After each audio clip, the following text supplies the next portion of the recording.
What's up, guys? This is MarkMan from Evo. I'm the Director of Business Development. Hi, this is Jesse. I'm the manager of the Evo Art Gallery 2025. I'm also a member of the fighting game community, and I'm a really big nerd about arcade 6 and arcade culture. This year's theme for the art gallery is icons. With 30 plus years of art and history, it's really difficult to showcase everything that we wanted.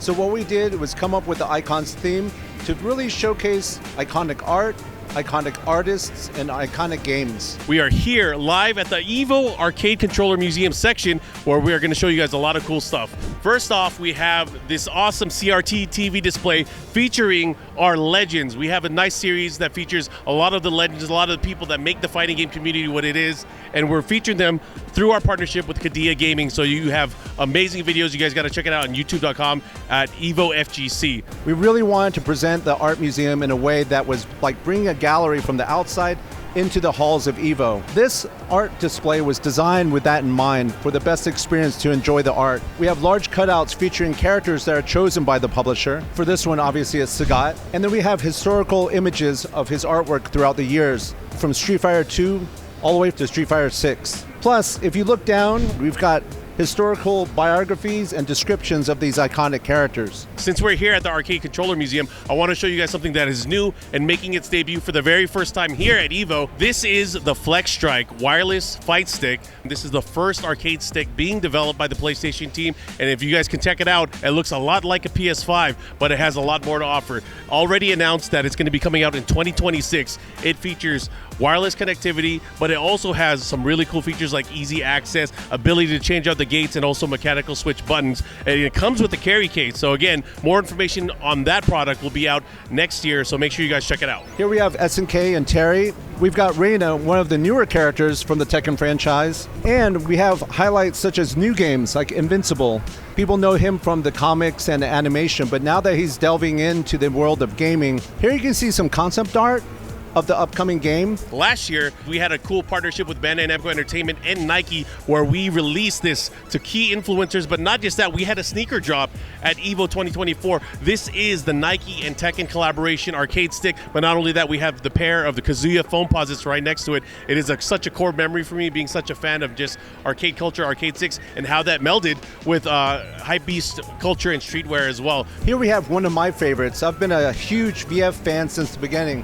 I was there when they debuted the very first arcade game.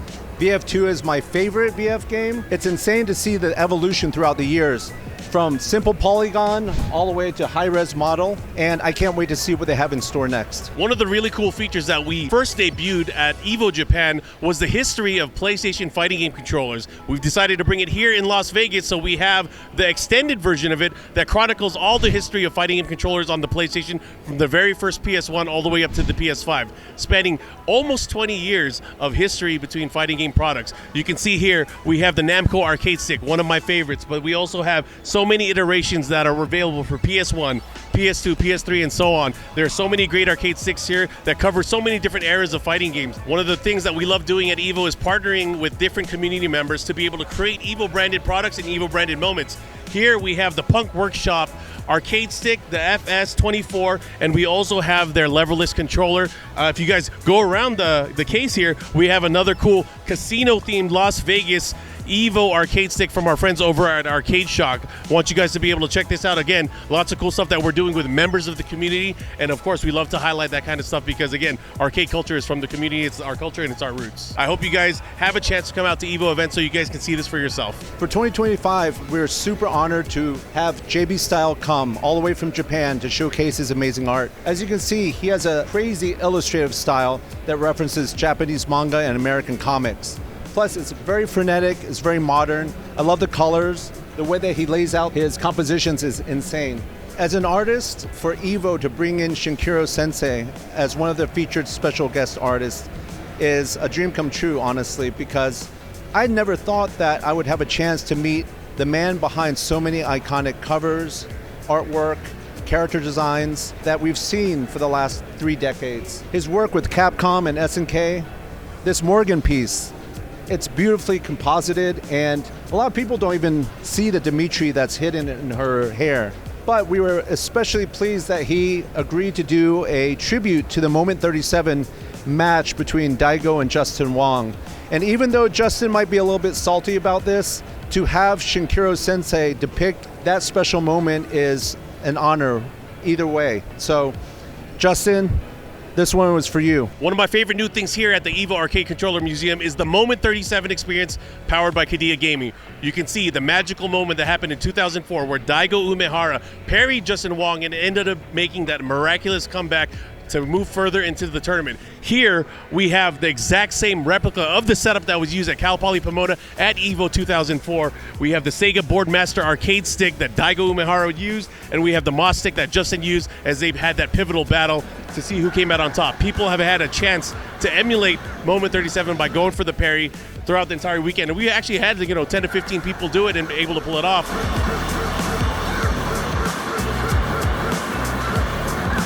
We even had Daigo come out here to try it as well, and you know what? He's like, I can't believe I did that when I was younger. I'm not going to give up. I'm not going to try it again. I give up. And he just went along his way to dominate in Street Fighter 6. But yeah, it's been a fun weekend so far, and thanks to our partners, of course, we're able to do this cool stuff. In partnership with Nacon, we have the trophy arcade sticks that are awarded to everybody that's getting top 3 in our arena lineup, but also our extended lineup of games. That's a lot of arcade sticks. You guys can see the gold, the silver, and the bronze. This is a tradition that we've been having over the past few years here at EVO. We want to recognize our champions with more than just a trophy, more than just the medals. They also get to get these awesome custom arcade sticks from our partners over at Nacon. So again, if you have what it takes to be able to win these tournaments, make sure you guys come out to EVO. What we wanted to do is provide a space that was like an oasis amongst all the noise and the hubbub that was going on during the con floor. We recognize that hardcore fans are going to have seen some of this artwork, but what about their spouses, their friends, their supporters? They have a chance now to see why these characters are so beloved after 30 years. And so with the Icons theme being so focused on specific characters, now they can get some backstory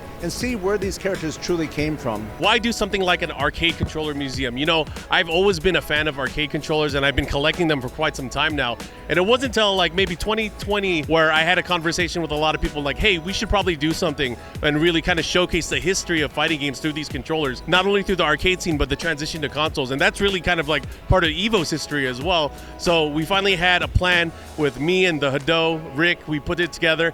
I'm really proud of how it's kind of evolved, and it really showcases not only the history of our community, but the history of video games in general, because the fighting games is such a big scene. It's one of the oldest scenes as well. It's a great thing that we're able to kind of highlight these key moments in not only technological advancements, but also the advancements through the games that we love and that we play. Even though EVO itself is a tournament, there is still a huge collaborative nature to the event and the fans, and that extends to the publishers as well. You rarely see an opportunity to have all of these publishers come together, contribute their artwork, and celebrate in the artistry behind the games and the characters that you recognize. When we were approaching the publishers, they all agreed that this was a cultural touch point that we should celebrate as fans. In the spirit of that, they contributed their artwork from throughout the years and created this art gallery for us to be able to showcase to the world and the fans here at EVO. One of the coolest things that I've seen from people walking through the museum is just when that nostalgia hits their face and they're like, damn, I remember that. Whether it's the Moment 37 experience or some of the old school arcade sticks that people see, or even some of the new products, that kind of reaction is the kind of stuff that I love.